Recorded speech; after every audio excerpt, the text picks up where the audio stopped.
Саясатта сүрөттөр кээде актануу, сөздөрүнө караганда көбүрөөк чындыкты айтып берет.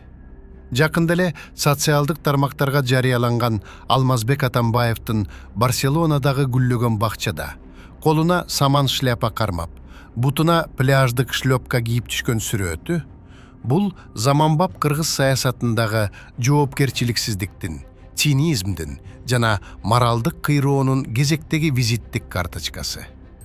Кызы Алия Шагиева бул кадрдын алдына анын адамдардын көзүнө түс карай билүү жөндөмү сынган жок деп какшык менен жазды.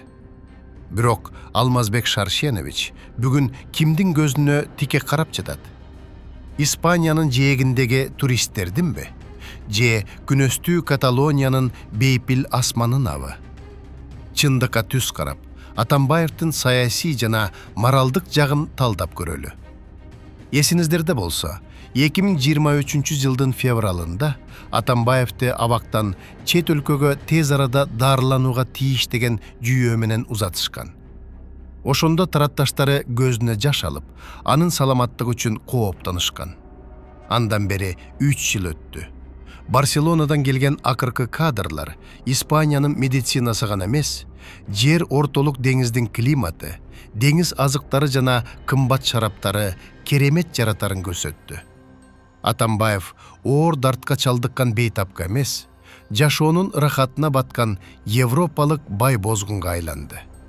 Натыйжада убактылуу дарылануу процесси мөөнөтсүз, өтө комфорттуу жана мыйзамдан качуунун расмий жолуна айланды. Бул өлкөнүн сот жана укуктук тутумун, коомдук пикирди шылдыңдоо эмеспи? Саясий лидердин башкы сапаты өзү баштаган идея үчүн акырына чейин туруу жана артынан ээрчиткен адамдар үчүн жоопкерчилик тартуу. Атамбаев бул экзаменден толук кулады. Ал бүгүн Барселонанын таза көчөлөрүндө сейилдеп жүргөндө. Анын пафостуу ырларына ишенип, Койташта ал үчүн окко көкүрөгүн тоскон жөнөкөй жарандар азап чекти. Атамбаев алардын бирине да акчалай жардам берген жок. Түгүл, ден соолуктарын сурап койгонго да жараган жок. Анын айланасында жүрүп, саясий куугунтукка кабылган, абактарда отурган, же жакымда эле ырайым алган үзөңгүлөштөрү Ниязов, Карамушкина жана башкалар талаада калды. Атамбаев буларды жөн гана курал катары колдонду.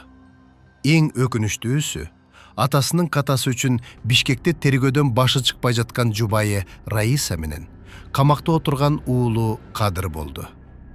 Лидер өз командасын, түгүл өз канын коргоо үчүн күрөшпөй, аларды импровизацияланган саясий казанда жалгыз таштап, өзү Европада жыргап күн өткөрүп жатканы саясий саткындыктын эң жогорку чеги болуп саналат. Генерал качып кетти. Ал эми анын аскерлери менен үй бүлөсү ал бышырган боткодо дагы деле кайнап жатышат. Кызынын инстаграмдагы кооз фильтрлери, жүрөк жылыткан сөздөрү Атамбаевдин мойнундагы укуктук жана тарыхый жоопкерчиликти жууп кетире албайт. Факты катары кала берет.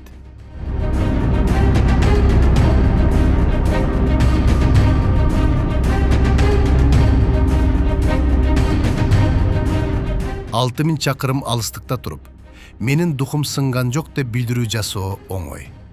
Чыныгы баатырдык Барселонанын гүлдөрүнүн фонунда эмес, өз мекенинде, мыйзам алдында өз чындыгын далилдөөдө көрүнмөк. Коркунуч менен качууну саясий эмиграция деп атаган заманбап тренд бул жерде иштебейт. Бүгүнкү күнү коомдун көзү ачылды. Алмазбек Атамбаевдин шлёпкачан образы бул куугунтукка кабылган курмандыктын эмес, өз жанын жана комфортун баарынан өйдө койгон кадимки качкындын образы. Кыргыз коому мындай арзан пиарга, жасалма жомокторго эч ага эле ишенбей калган. Мурдагы президент тарыхтын жана элдин сотунан качып кутулушу мүмкүн, бирок өз абийиринин сотунан кача албайт.